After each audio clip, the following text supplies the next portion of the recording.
जिसके द्वार से मेहमान खुश होकर विदा होता है उसके घर में लक्ष्मी की कमी नहीं रहती है, और जिसके द्वार से मेहमान रुष्ट होकर के दुखी होकर विदा होता है उसके घर से लक्ष्मी रूठ जाती है। याद रखना, लक्ष्मी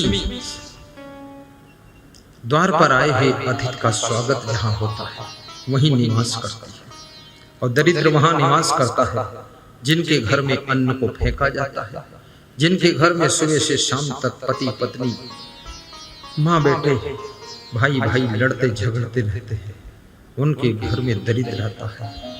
जिनके घर में मूर्खों का आदर है, बुद्धिमान का कोई स्थान ही नहीं है, उनके घर में दरिद्र रहता है। मूर्खा यत्र न पूज्यन्ते धन्यम यत्र सुसंचितम दाम्पत्य कलहो नास्ति श्री स्वयं आगता। नीतिकार कहता है जहां मूर्खों का सम्मान होता है, अन्न का अनादर होता है, पति पत्नी में कलह कलेश विवाद होता है, वहां से लक्ष्मी रूठ कर चली जाती है। कुचेलिन वदंत मलोपधारणं बहवासनम निष्ठुर भाषणम च सूर्योदय च हस्तामिते शयनम विमुच्यति श्री यदि चक्रपाणि। जो लोग मैले वस्त्र पहनते हैं, दांतों पर मैल लगा कर रखते हैं, जो लोग बहुत भोजन खाते हैं, ठूस ठूस कर खाते हैं, और जो लोग गालियां बकते हैं, जिनके मुख से कठोर शब्द ही निकलते रहते हैं, जो लोग सूर्यास्त और सूर्योदय के समय सोते रहते हैं, जो लोग घर की साफ सफाई नहीं करते हैं, सदा गंदगी बनाए रखते हैं, कोई विष्णु भगवान क्यों ना साक्षात हो, उनके घर से भी लक्ष्मी जी विदा हो जाती है और वहां दरिद्र आकर के बैठ जाता है और कंगाली उनको भोगना पड़ता है। इसलिए साफ सुथरा कपड़ा पहनना चाहिए, साफ सुथरा दांतों को रखना चाहिए, और मधुर वाणी बोलना चाहिए, और साथ साथ में भोजन भूख से कम खाना चाहिए, और सूर्योदय और सूर्यास्त के समय सोना नहीं चाहिए। उठ करके प्रसन्न होकर के अपने दिनचर्या को निपटाना चाहिए, तब आपके घर में लक्ष्मी का सदैव वास रहेगा।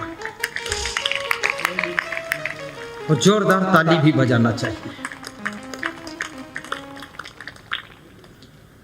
तात स्वर्ग अपवर्ग सुख धरिय तुलायिकयम्। तात स्वर्ग अपवर्ग सुख धरिय तुलायिकयम्।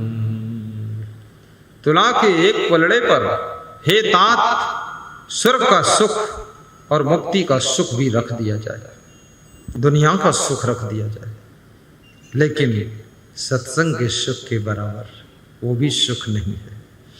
तात स्वर्ग अपवर्ग सुख धरिय तुलायिकयम्। तुलता ही सकल मिली जो सुख लो सत्संग। तुलता ही सकल मिली जो सुख लो सत्संग। सत्संग के सुख के बराबर उसको नहीं तौला जा सकता। सत्संग में कितना सुख है। कल मैं जितेंद्र सिंह के घर पे था, तो जब आरती कर रही थी इनकी माता जी, उसके बाद अपनी बहू से कह रही थी गुरुजी हंसते रहते हैं, गुरुजी खुश हैं, इशारा दे रही थी उसको। मैं सुन रहा था। तो मैं क्यों खुश हूँ? क्योंकि मैं रात दिन सत्संग में ही रहता हूँ, खुद ही सत्संग करता हूँ, तो मुझे खुशी क्यों नहीं होगी? हम तो सबको खुशी देते हैं, तो हम तो खुश रहते ही हैं।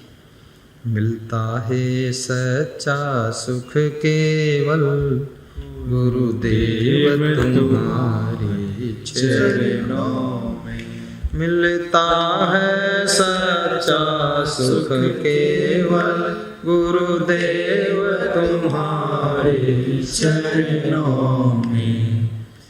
बस प्रेम मेरा भरपूर रहे गुरुदेव तुम्हारे चरणों में। सांसों में तुम्हारा नाम रहे, सांसों में तुम्हारा नाम रहे।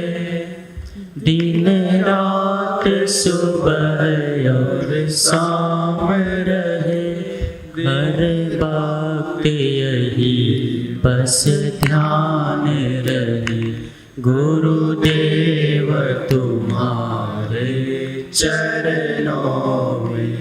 गुरुदेव तुम्हारे। सब लोग गाइए। बहुत सरल प्रार्थना है।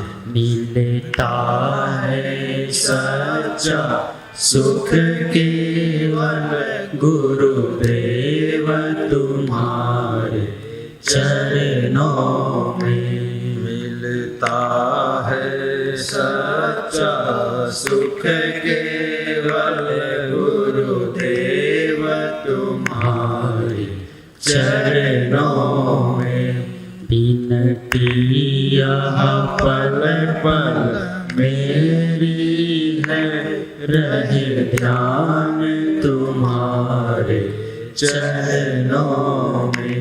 बिनती यह पल पल मेरी है, रहे ध्यान आपके चरणों में। बोलिए सदगुरु भगवान की जय। सीधे बैठ जाओ।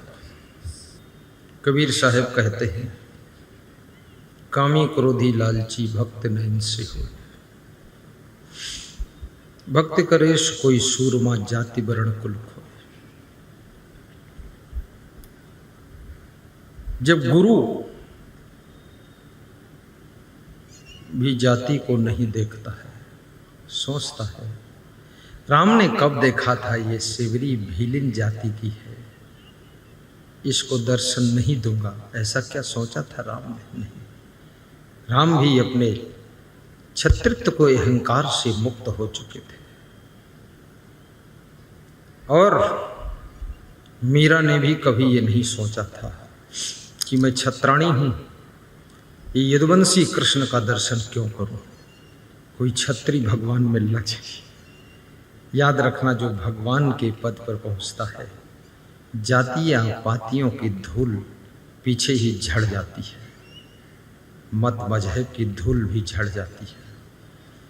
और जो भक्त भक्ति की ऊंची मंजिल की ओर यात्रा करता है, वो भी इन सभी झंझटों से पार हो जाता है। क्योंकि याद रखना, गंगा, सत्संग एक गंगा है, और सत्संग को प्रवाहित करने वाले संत और गुरु गंगा के जन्मदाता है।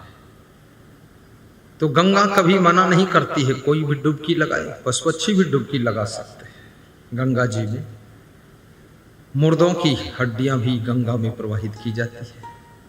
बूढ़े जवान गरीब अमीर सब डुबकी लगाते हैं। ऐसे सत्संग तो गंगा है। गुरु गंगा को जन्म देने वाले होते हैं, इसलिए गुरु के चरणों में तो सभी स्वीकार होते हैं और सभी का बेड़ा पार होता है। जब ट्रेन में तुम बैठते हो, क्या वहां कोई पूछता है कौन मजहब के हो, कौन जाति के हो? सब जो टिकट लिया बैठ गया, और जो बैठ गया वो फिर पहुंच गया पटना, जहां जाना था वहां पहुंच गया। याद रखना, सत्संग तो एक ट्रेन है। जिसने जिसने श्रद्धा का टिकट ले लिया है, वो सत्संग की ट्रेन में बैठ सकता है, और जो सत्संग की ट्रेन में बैठ जाता है, गुरु उसको मोक्ष की मंजिल पर, शांति की मंजिल पर पहुंचा देता है। सत्संग की ट्रेन में श्रद्धा के टिकट से ही बैठ सकते हैं। जिसकी श्रद्धा नहीं है, वो सत्संग में कुछ भी नहीं पाएगा। वो सत्संग में आएगा भी अगर, तो किसी के चप्पल जूते ले जाएगा, किसी महिला की गले की चैन खींच ले जाएगा, किसी का थैला उठा ले जाएगा, चुट्टा चोरी करके जाएगा। ये चोरी करना है, इतना बड़ा संसार पड़ा है। तुम सत्संग में आकर के भी अगर चुट्टाई नहीं छोड़ सके, अब तुम कहाँ तरोगे? सोचो। कहते हैं संसार में जब कोई पाप करता है तो उसको पाप का फल मिलता है, लेकिन सत्संग जहाँ पाप सब धोए जाते हैं, पाप ताप त्रेताप संताप श्राप सब धुलकर साफ हो जाते हैं, और सत्संग में आकर के जब कोई नया पाप करता है तो उस पाप का फल महापाप बनता है, और महापाप का फल इतना दुख है कि जन्म जन्म तक ये आत्मा भटकती रहती है। इसलिए सत्संग में आकर कभी कोई पाप नहीं करना चाहिए। अगर किसी के 20,000 रुपये गिरे हुए मिल जाए तो अलाउंस करके उसको दे देना चाहिए। किसी का मोबाइल मिल जाए उसको दे देना चाहिए, और किसी का थैला मिल जाए उसको दे देना चाहिए। लालच आना नहीं चाहिए। जब लालच से तुम मुक्त होते हो तभी भक्ति का शुभारंभ होता है। जब तक लालच तुमको पकड़े रहता है तब तक भक्ति स्टार्ट ही नहीं होती है। इसलिए लालच से छुट्टी पाओ गुरु के चरणों में। इसलिए सत्संग में, मंदिर में, मस्जिद में, गिरजाघर में, आप कहीं भी चले जाइए, सभी जगह दान दान दान दान दान की बात चलती है। मंदिर में दान, मस्जिद में दान, गिरजाघर में दान, धर्मशाला में दान, तीर्थ किनारे पंडा पुजारी के पास दान, संत गुरु के पास दान। ये देखो, मैं इस पर गौर किया हूं, सब दान दान दान दान हो रहा है। फिर सरकार में देखो अनुदान, गांव में देखो योगदान, बीमारों में देखो तो रक्तदान, परिश्रमियों को देखो तो श्रमदान, नंगे उघाड़ों के लिए वस्त्रदान, भूखे लोगों के लिए अन्नदान। सारा दान का ही कार्यक्रम है। अज्ञानियों के लिए ज्ञान दान, हम ज्ञान दान कर रहे हैं। यहां ऐसा कौन है जो दान नहीं कर रहा है? सब दान कर रहे हैं। फूल भी खुशबू दान कर रहा है, सौंदर्य दान कर रहा है, सूरज रोशनी दान कर रहा है, हवाएं ऑक्सीजन दान कर रही है। पूरी सृष्टि दान करने में लगी हुई है।